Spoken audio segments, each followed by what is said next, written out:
Yeah. So one of the things he said, most people walk around like fly paper, adopting any belief that sticks. Today's episode is sponsored by my good friend, Andy Bovender, the lead of the Bovender team out of the Carolinas. They have helped and served over 5,000 clients. So if you have somebody who's thinking about buying or selling a piece of real estate in the Carolina area, definitely give them a call. Today's conversation is with Ginger Faith. We talk about her daily practices, how she's been able to align with her own personal values, and more importantly, how she's been able to tap in and really listen to her heart. Now, before we get going, I want to share that I've been meeting with a handful of guests 2 times per month called the Inner Circle Group. If you want to learn a little bit more about how to potentially get added to the wait list for that group, head over to the realtor180.com or find the link in the description below. As always, I'm your host and San Francisco referral partner, Shawn Kunkler. It's nice to meet you. Thanks for doing this today. Happy to be here. Thanks for having me. I'm pretty excited, and congratulations. Your article in People Magazine dropping literally today. And I know you have another huge interview coming up with a national syndicate. So congrats. Thanks for taking the time to connect. Happy to be here. This is exciting. It's funny, right before we hit record, we started talking just kind of like about adversities and facing challenges, and you were mentioning an agent that you, or an entrepreneur rather, that you mentor, and virtue of social media, people get this perception that business life is supposed to be easy. Yeah, well, I think the young people think that life is supposed to be easy only based on the propaganda of, I really need to be the next TikTok star, the next Mr. Beast, but the reality is people who really make it, and wisdom tells us this, if you've been around a while, you see people, look at the people who are successful. They don't have an easy lackadaisical life. They're very, very disciplined. True. And, I think when I was younger, I didn't like the word discipline, and I don't know if I like it as much. I think I like it more now, but I love the term self-mastery. Interesting. That's like a term, it's a lot of our words, language. I like to play with language in order to motivate myself. Yeah. So self-mastery has a lot of value. And discipline has a lot of value as well if you just have it the right way in your mind. I think sometimes people think of discipline as, cracking the whip and that type of thing, being hurt in some way. But discipline is a way of self-love and of self-care. And so this young entrepreneur who's really done extremely well, and I was worried about him for a while. I was mentoring him, but I wasn't really worried. I knew he'd self-correct because he was inherently extremely talented, smart, and motivated. But when people are young, sometimes you see them going this way and that way. And, but he and I were talking yesterday. He said, when I was younger, I thought that, and he's still young, but he said, I thought life would, this would be easy. And what I've noticed is it's hard, but it's becoming easier because I did the disciplines that I believed would teach me what I needed to know to get where I am today.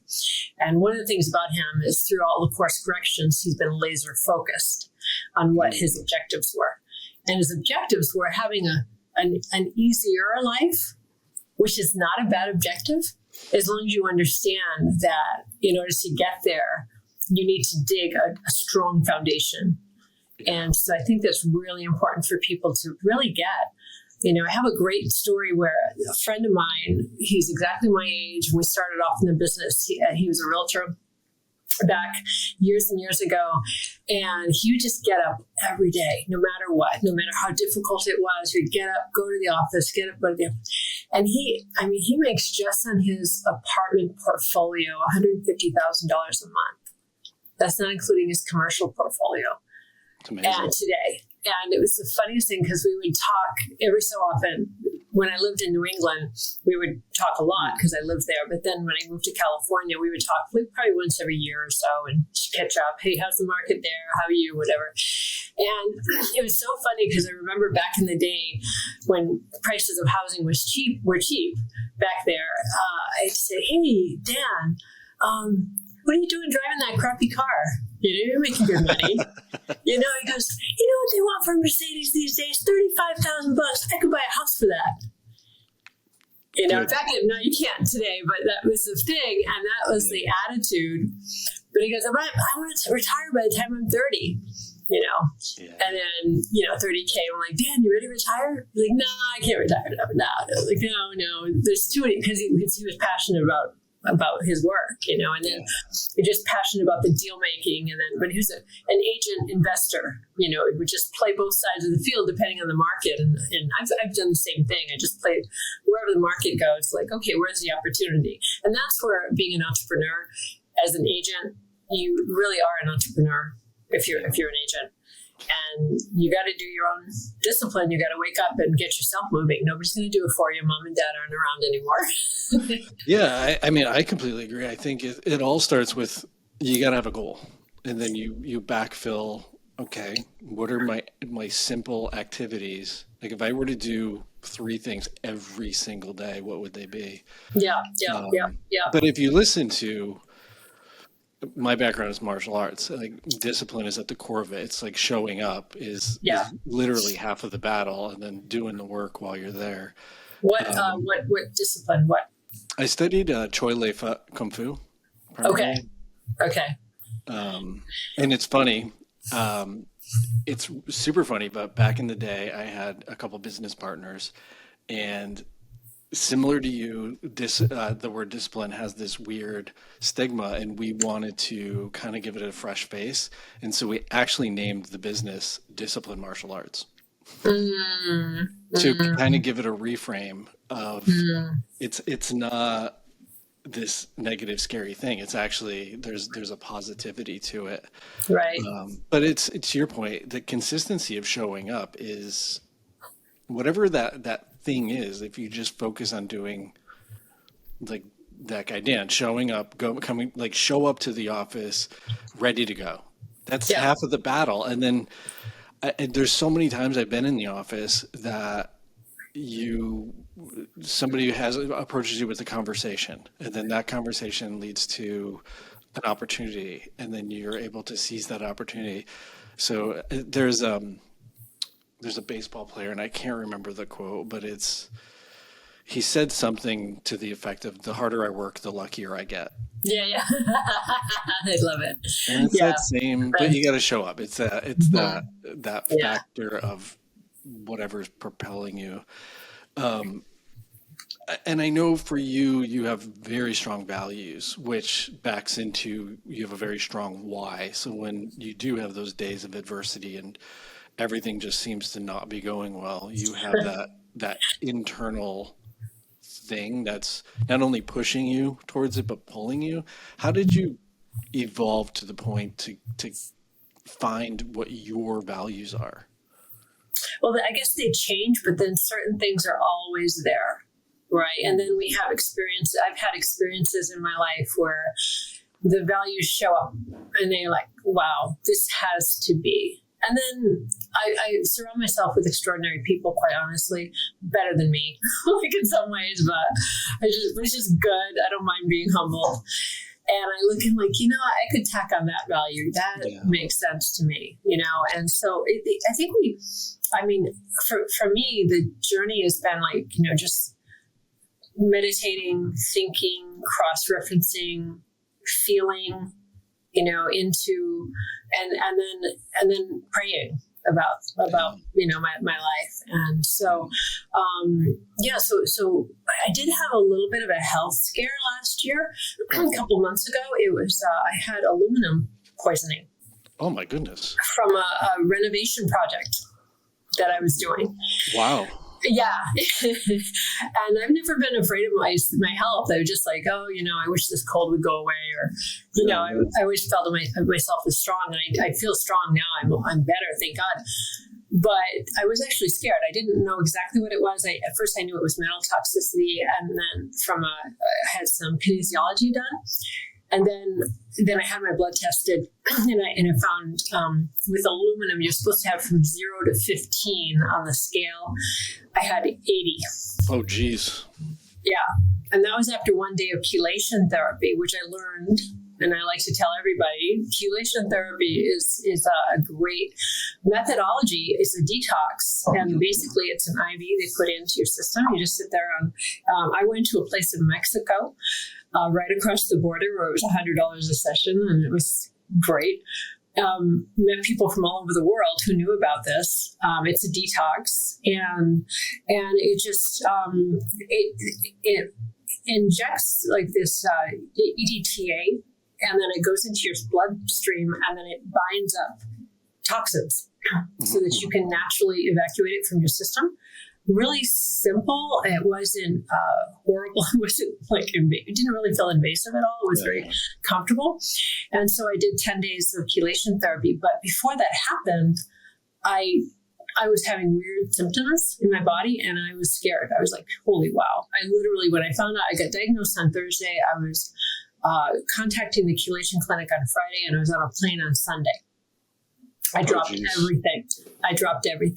Yeah. But I figure I might probably added another 7 productive years to my life, so it was a good investment. Smart. Yeah. I mean, it's our health. Without it, I think health is the final luxury, health and time. Yeah. Yeah. And you're not faced with that until you're faced with that. You're like, holy crap. 100%. Yeah. And I went from I hadn't been feeling well for like a month, but then one day I just hit this, something's wrong, that this isn't a cold, this isn't just something, and I don't know what it is. And that's a weird place to be, but it really, I was sitting there in a Mexican border town for 2 weeks, and it wasn't a bad experience, but it was hard to be all by myself in a Mexican border town for 2 weeks. Having the chelation was fine, and I met people, like I said, but I really started thinking about my life back home, and my values and so on. And so health became shoop, and then community became shoop, and it really is about the relationships that we forge. People are so, today, focus on your goals is great, but my goodness, this is the journey, and I think I could not have appreciated that when I was younger. I really wish I had. I was listened to the right thinking, but there's something about when you're young, I think that you need to prove yourself to yourself and to the world. Yeah. And that's good. I think that's part of our evolution. But then at a certain point, you realize what is really important, and that's forging those relationships that are life sustaining. And, community and connection is the lifeblood of being human. And then so that really helped me. It kind of catapulted and clarified my values. And I'm blessed that I have the resources, because of being in the business and doing the hard things for many years, that I can, actively live my life in harmony with those values. Yeah, it's interesting you sharing that, because I had a very similar experience. I lost my mom last year, and during that experience, we knew it was happening. And so I'm actually from Connecticut originally, and so I thankfully had built a good team, built the infrastructure, and was able to live and work there for 3 months and be totally remote. But it also gave me, similar to you, a lot of time to think and contemplate and really recalibrate of what is genuinely important to me in my business. And that's big. Yeah, I think those times away, especially when it's health related or mortality related, it really allows you to erase the chalkboard and then contemplate, what do I actually want on this chalkboard? What's important to me? Instead of just doing all these activities in a day and chasing things that aren't actually always fulfilling. It's really important that we protect ourselves from the programming that's out there. It's such a good way to say it. 100%. Yeah, we need to be forging our own paths in this world and ways that are really fulfilling. What's going to really fulfill us? Yeah. I think it was Jim Rohn who said, you have to stand guard at the gate of your mind. You really have to protect what is being fed. My goodness, that's so true. Especially now with social media, we just, it's like, for most people, it's the last thing you look at before you go to bed and the first thing you look at when you wake up. And so you're just virtue of comparison. It's supposed to be easy. I'm not enough. I should be doing more. But then you lose track of, it's actually the people who are important to me. And, taking a walk with my good friend around a lake to just talk about nothing. That's actually more valuable to me than making a quick $100. Right. One of my coaches in real estate with the buyer referral only group, which I would recommend to, that and Buffini are good coaching clubs for, agents. And I was a member for many, many, many years. So I just accidentally didn't sign up again. So I may go back. But one of the things Joe said, Joe Stump, and I think one of the many brilliant things he's said over the years, is to stay off the line. Stay off the line. I'm like, what is that? The timeline.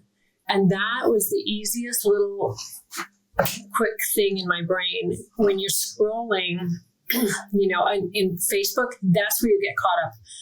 And you can go right. So I have Facebook tells me when I've been on 10 minutes. 10 minutes a day. 10 minutes a day. Not 10 minutes, 10 minutes a day, it tells me, and I go, ooh. Because it's so easy to get caught.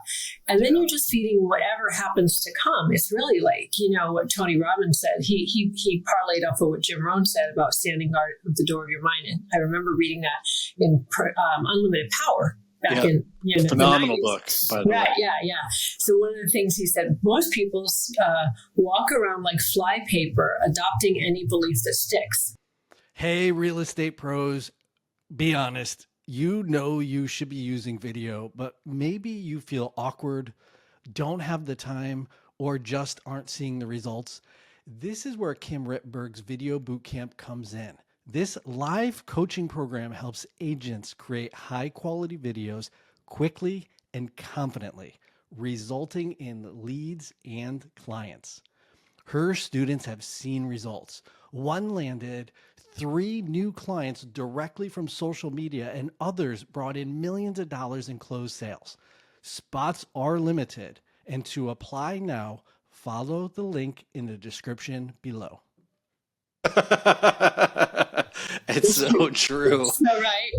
And if you're on the line and you're in like half conscious state, right? And let's say, as an agent, you're trying to make, whatever you're doing, entrepreneur, you're wanting to make a difference in your life. When you're in that half conscious state, if you're just scrolling the line, you're scrolling, you're just being fed whatever, your brain, you're allowing your brain to be fly paper, whatever sticks. Very true. And then you're going to go to sleep with that. And it's a very unconscious way. And that's going to be a painful way to live your life over time, because the cumulative effects of that are not going to be good. Yeah. So that's where the discipline comes in. It's just, I post on social media every day. I post. And if you look at my posts, go into Ginger Crystal Faith, you're going to always see something that's either fun, or it's enlightening, or it's interesting, or it's valuable. Mm-hmm. When I read something that's brilliant in a book that's of quality, I'll put it on the thing. I'll usually put a picture with it. My interview with People magazine, that was on, that's been put on because that's valuable, right? But then as soon as that's done, I'm like, okay, Ginger, off. Get off. put something on the world that's valuable, and then get off the line, and then get back to what's really important. So, yeah. Post and ghost is the that's the term. I like it. There you go. I got that one. I'm going to grab that one. Post and ghost. That's going to be my little mantra. Post and ghost. Yeah. I mean, and the scary, dangerous thing with social media, it knows you right. individually. And so right. if you pause for even a split second on a video, a picture, something, it knows, and then it's going to give you more of that. Yes. So it knows what you are gravitating towards, yep. i.e. what you like, yep. and it'll just keep serving it up. And then the negative is you do get caught in an echo chamber, and so you only get fed more of the same. You're brainwashing yourself, basically. Yeah. And then it's a time suck. And, it's a time suck, and sometimes it's a money suck, because you can say, "Oh, I need to buy that. I need to buy this." So it's funny. The woman who cuts my hair, I met with her yesterday, and I don't even know how we got on the topic, but she said, "Oh, I just deleted my Instagram account," and I was like, "Really?" And she's like, "Yeah." It was like Saturday afternoon, and she realized, looking at the time, she had spent 4 hours on it. And just deleted the account. And so I was like, good for her. Yeah, that's exactly. I was like, amen. Good for you. Yeah. What a good move.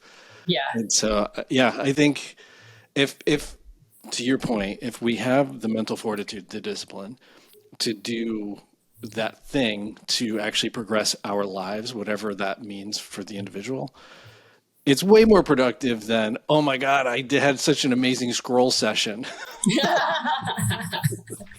Yeah. These are important things right now. They're very timely. They really are. And for this audience, it's specifically real estate agents who are entrepreneurs. And then within that, it's people who want to turn their business around in some capacity. And sitting in on conversations like this, I think these are where the values come in. And it's whether it's books or consuming good content, healthy content.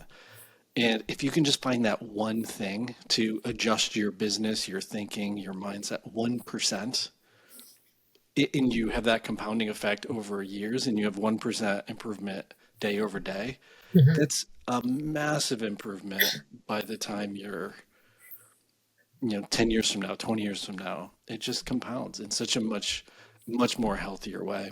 Right. Kudos to you for setting a 10-minute 10 limiter. 10 minutes, yeah. What are some of your other, I know you're highly successful, but what are some of your other really simple practices that you do, either for health or to propel your business? What are some of the habits that you do have? Yeah, they evolve, right? And I think that's the important thing, that I have a great coach. And I do believe in coaching. I think that's important to have someone who you're accountable to and that you can, feedback. So I have a very successful coach who worked with Tony Robbins for a few years. He's fabulous. And that really helps me. I was weightlifting before the health thing, and now nice. I'm not.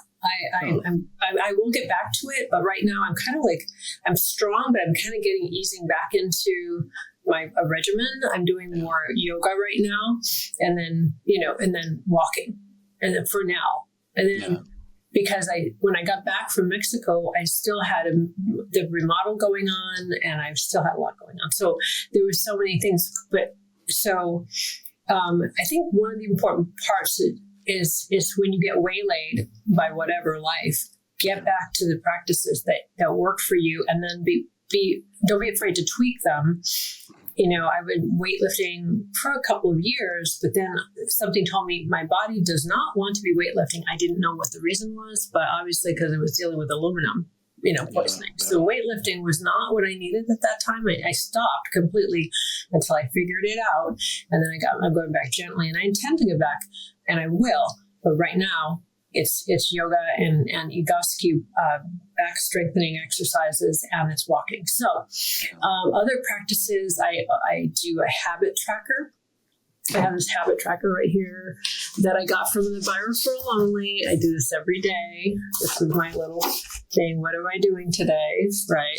And I fill it out, and I do that the night before. Like, what are the most important things to do tomorrow?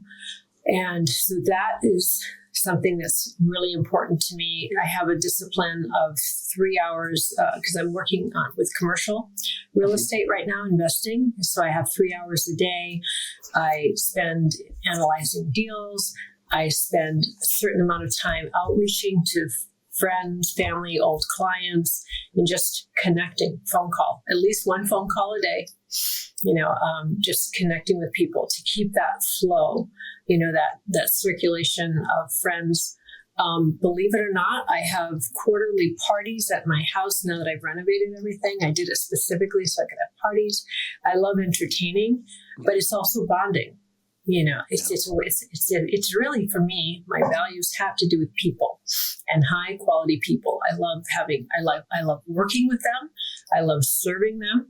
And I love having them in my life. So if I create a beautiful platform, which I have with my home, and then I invite them to have fun with me, have a nice party.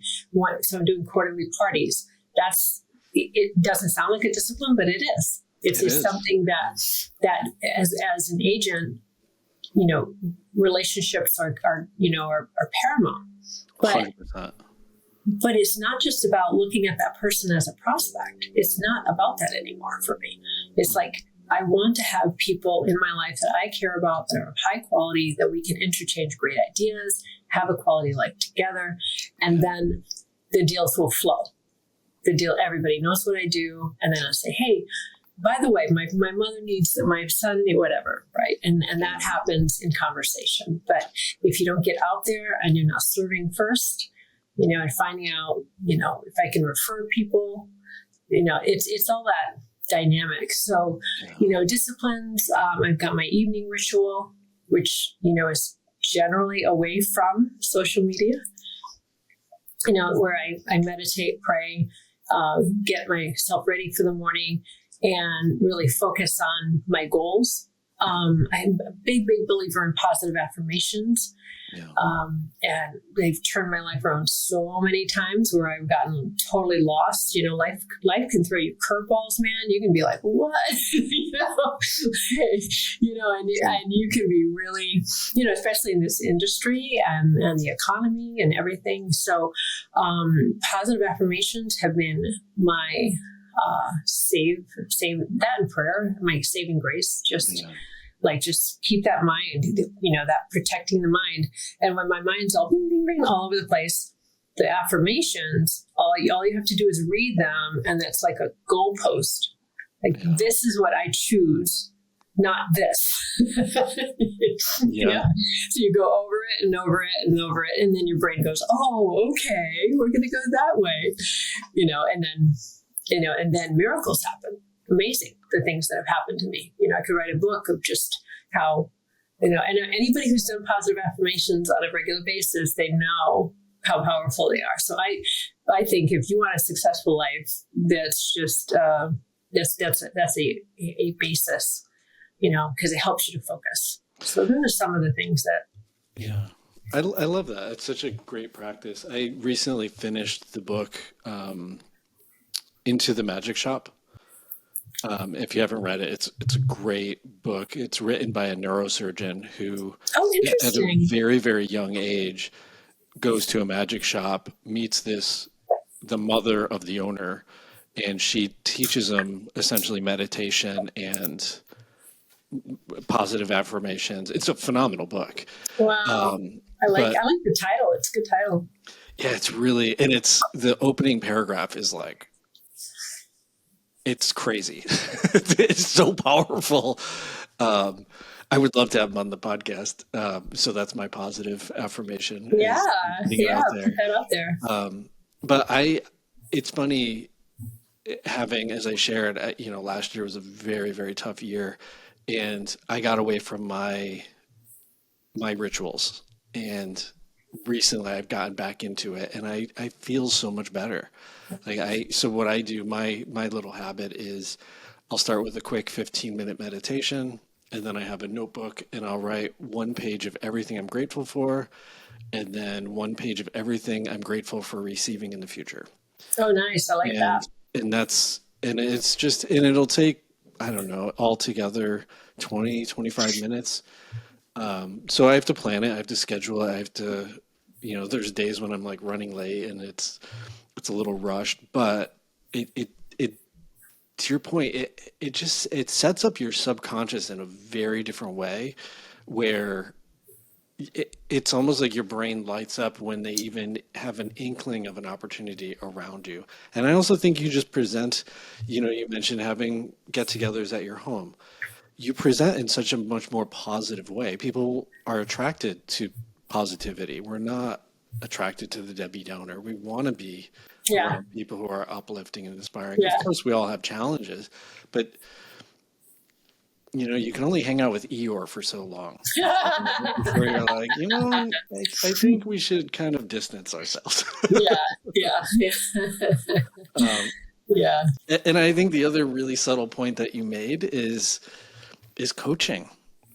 Having just somebody, regardless of your level of success, having somebody look in on you and say, hey, have you noticed this thing over here? And you're like, I actually haven't. Like, thanks for pointing it out. It's so important.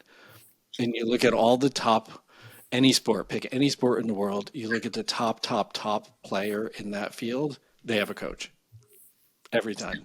Yeah. I love it's simple and it's, it's probably best said as daily habits or rituals, but it's discipline is really what it comes down to. But it's simple, and it's you do these little activities. But to go kind of rewind heavily, I know you had a significant health scare, which made you reevaluate your values. How did you really get those to come to light for you? The values? To really figure out what personally drives you. Yeah. That's a good question. How did I figure what really personally drives me? Well, first of all, I am blown away by the love around me, of the people. And I started, gratitude is probably the short answer. Gratitude. So even when I was there were people reaching out to me and supporting me during that time. And then I thought, wow, I'm not going to be here forever, which was very sobering. I'm having a birthday like this weekend. So I'm like, Well, happy 20th birthday. Yeah, thank you.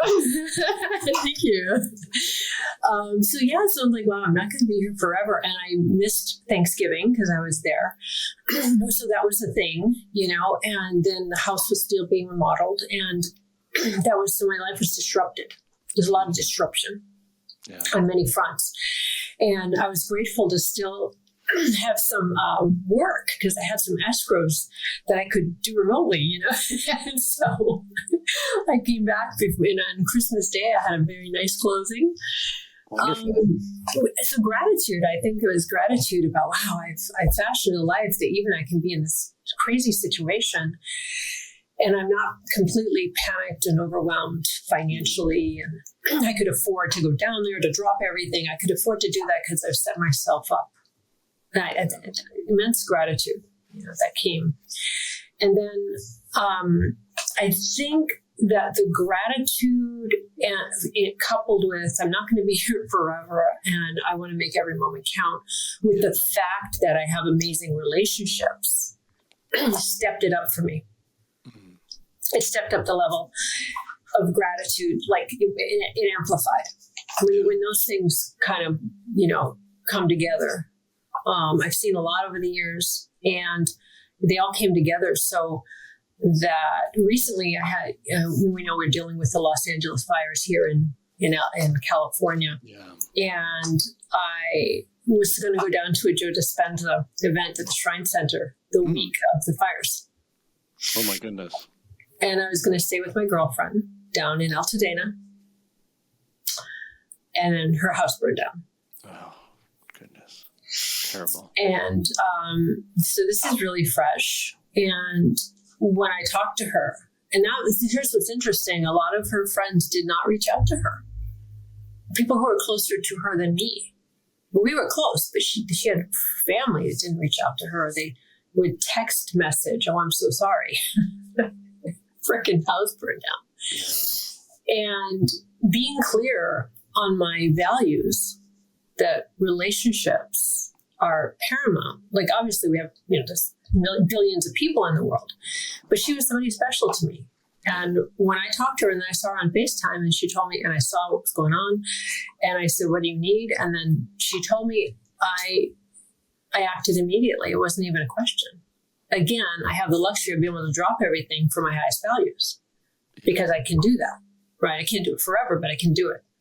And so instead of going to the Joe Dispenza, what I did that weekend was I initiated on social media a drive to get donations down to the LA fire victims.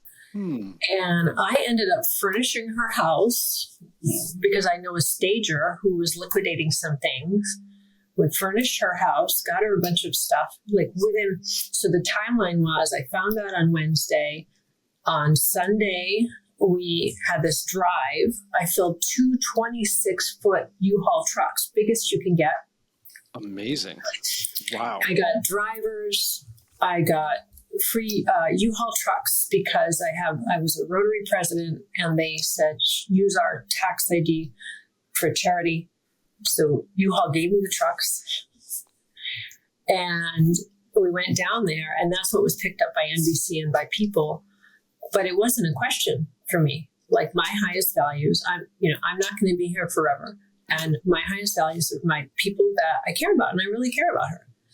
And what good is my life if I'm just going to be all talk, right? And hiding behind the screen and computer. No, get in and go, get in and do something. It's so incredibly kind. Like, that's just so incredibly kind of just, getting in and go. Like, it just didn't seem like I had, I'm not going to say I didn't have a choice. Of course I did, but my heart said, this is what you need to do. And I listened to it. I have a pin right here on my desk. It's from a gentleman from Pleasanton, California. He grew up here. He was 4th generation Pleasanton. And he has this little pin. And he sent it to me, and he says, think with your heart. It's so good. And he's an artist. And it says, intuition and inspiration arrives from your center. Pay attention. You are inspired every day. GaryWinster.com. I just had a conversation with him. I haven't talked to him in years, but I had a conversation with him this week. And he told me that his mom told him that back in the 50s. Gary, think with your heart. And I told him I wore this pin on the drive, on the donation drive. I wore it that day, and then, so it wasn't like I didn't know that Pleasanton and Livermore were going to just pour out their love and support. But what I did find out, that people's hearts hurt for the people down there, and they wanted to do something, but not everybody had the luxury of being able to just go down to LA. Yeah. I didn't have to show up to a boss. I'm my own boss, and so I can do that. So just the love and support. And then I realized I am a conduit for these people who want to express their solidarity. Yeah. And I'm just a facilitator. And so all of these people, so I documented the whole thing on my Facebook page and some local, rants and raves, Livermore and Pleasant rants and raves. I documented everything. So I knew that they would know that their donations went where exactly they went. Yeah. And they end up at my friend's house. And so I had some fun videos around her, saying, oh my God, thank you. And then we went to the Santa Anita racetrack, and then it was it was so organized. I was like, oh my God, all these people are volunteering their time to help people that they don't even know, I love that. That's what it's about. Mm-hmm. So that was so just, it's been kind of a miracle to just see how I feel like it was God just saying, go, just go. do it. I felt like every single, people are like, how are you so calm? Look at all the, and I'm like, I was calm because I had to listen to what I was being told next to do. And it was like, you need to get the truck. How are you going to get the truck? Go to Rotary. Okay. Call Rotary. Hey, call the president of the Rotary Club. Hey, Jim, here's what's going on. Oh yeah, we'll put you in touch with, and then, okay. So it was like I was being guided I kept changing the posts based on people telling me, oh, we need this, we don't need that. Hey, update on the fire thing. We need this. And then everybody listened. Everybody responded. We got a ton of dog food. We got a ton of water. We have non-perishable food. And originally I was saying furniture. I'm like, wait a minute, not everybody needs furniture. My girlfriend had a second place that she was going to rent out. So I started out, I told her, I'll take care of your furniture. Because she says, I can't even think of buying furniture right now. I'm so overwhelmed. And I said, I'll take care of your furniture. That was all I said to her. And then everything evolved to 226-foot box trucks. And her house was furnished in, an hour, and then the next day I was dialing and dialing and dialing. I spent the whole morning dialing, where am I going to put these box trucks? I don't know where to put them. I got good stuff, and people were saying, oh, I don't know, they're full up over there. And I was like, oh no. And I'm telling you, the messages like, no, don't pay attention to that. There's need. You go. You just go. Don't pay. So again, staying centered, stand guard at the door of your mind when people are saying no, no, no. Yeah. You listen for your own guidance, right? And my guidance was, nope, keep going. And then it was all absorbed. They took everything, So that's what happens when you're really clear on what. So good. And I guarantee that feels way better than any closed escrow. Yeah, the check, not the part of helping the people, but I mean, what a rewarding and beautiful story. And that you listen, that you did follow your heart, and you saw this need and this hurt, and you were able to just see differently that you can step in and do something. It's not just you're watching it from the sidelines. Yeah. I definitely feel like I was guided, for sure. But it was based on aligning the values, Yeah. I was a Rotarian president, so I had, had access to it. I think what was interesting to me is how everything aligned. I had media training. I took classes on how to speak to the press. And then I needed to speak to the press. I wasn't uncomfortable at all. I was very comfortable with that, And then, of course, my podcast, I consider it training, getting comfortable talking to somebody, about valuable subjects, helped to prep, right? So all of a sudden it's like, wow, look at this. And that's, I think there's another lesson for all of us. Keep investing in yourself. There's a classic story with Steve Jobs where he took a calligraphy course. Right? There's a classic story. And I didn't understand it when I read it. There's so many things, you read it and you're like, okay. But then, something like this happened. So I didn't exactly know how I was going to use the media. I had ideas. I was formulating scripts, and I ended up on NBC, and Yahoo Finance took one of my stories. And, so I was playing around with it. And then, I don't know where all of this is going to lead, but, let me tell the story. You nodded, but not everybody knows the story. So Steve Jobs took a calligraphy class, and then when he was building the computers, he noticed the font was boring, and he thought, oh, let's make interesting fonts. And that's how we have interesting fonts now, right? So it was, and his lesson was just, follow your intuition and your passions, and then, they're not going to be necessarily your entire life, but enjoy them. And then invest in your learning and growing, because you never know how it's all going to dovetail in different ways. And I'm a big believer in synchronicity in life. If you can get your life, so that it's more synchronistic than out of harmony. You're going to have such a much more wonderful life.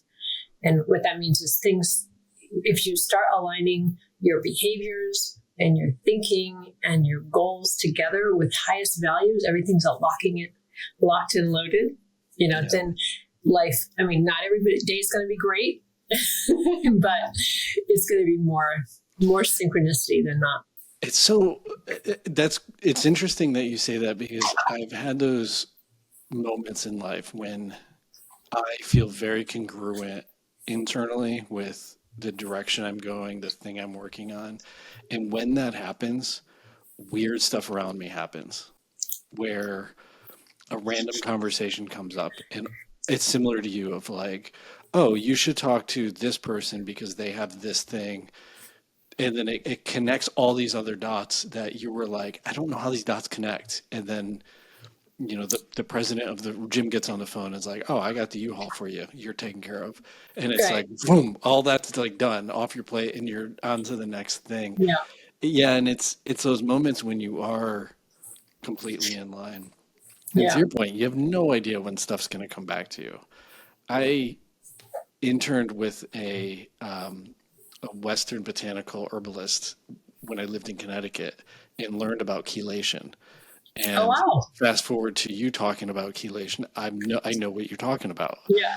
But it's like, had I not had that experience, I wouldn't understand, which is fine. I can just ask questions, but it just changes the dynamic of a conversation, because you just have it's life experience, but you got to go find experiences. Books are a phenomenal way to hang out with coaches and mentors at any time of the day.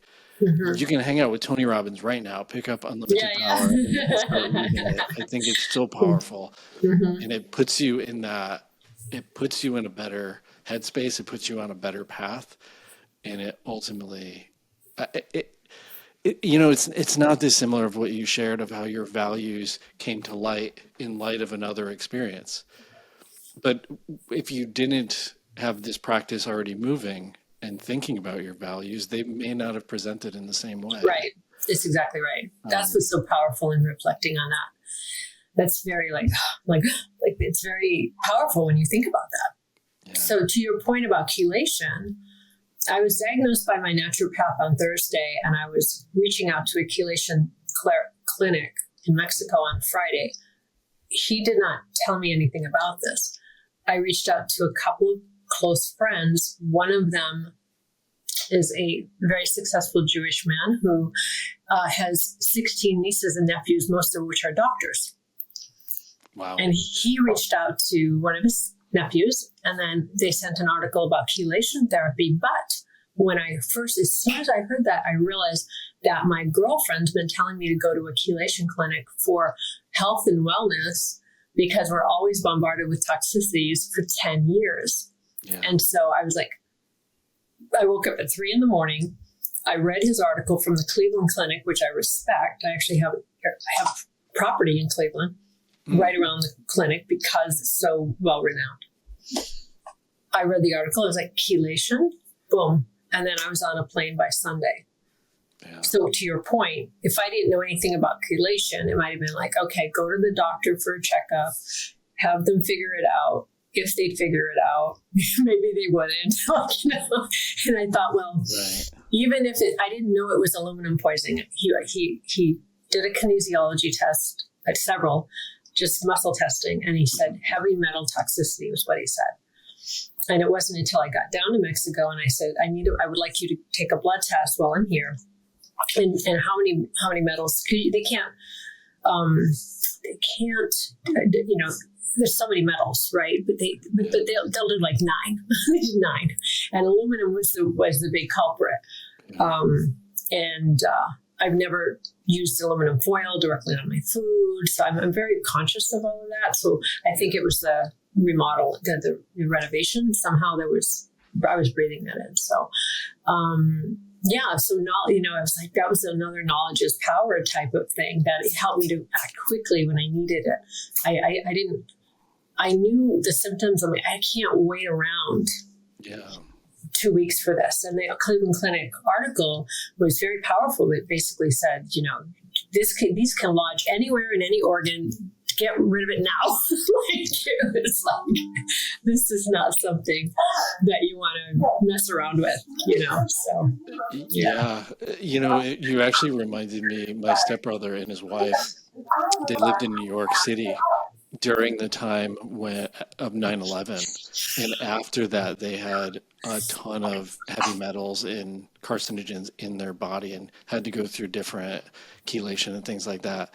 And I was talking to a friend this past weekend, and I said, I wonder if, because 8,000 homes were just burnt in LA, right? What's going to happen there? What's the downline of the health impacts from that? Which is incredibly sad to think about. It's sad to think about that. It's there could be an after effect. Right.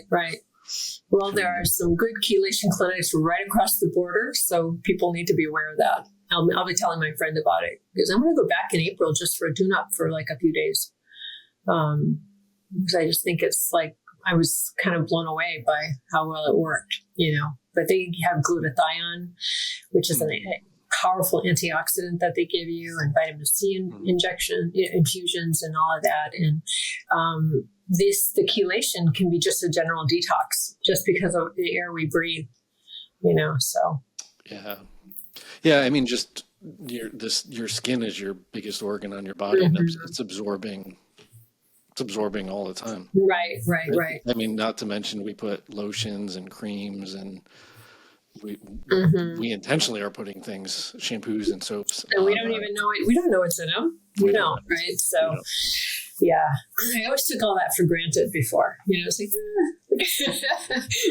Yeah. I don't know. I mean, I think it's, though, to your point, it's your life, you go through phases, and, when you're younger, you're invincible, and you live forever, and that's just... It's different. It's a different. It's a good place to be. Amazing. I miss it, to be 18 and know everything, and just be full of piss and vinegar and ready to take on the world. Yeah. We unfortunately we're at time. It's been such a joy and such a fun journey chatting with you today. So thanks for doing it. Well, thank you very much, Shawn. It's a pleasure to be here. Yeah. And that's a wrap.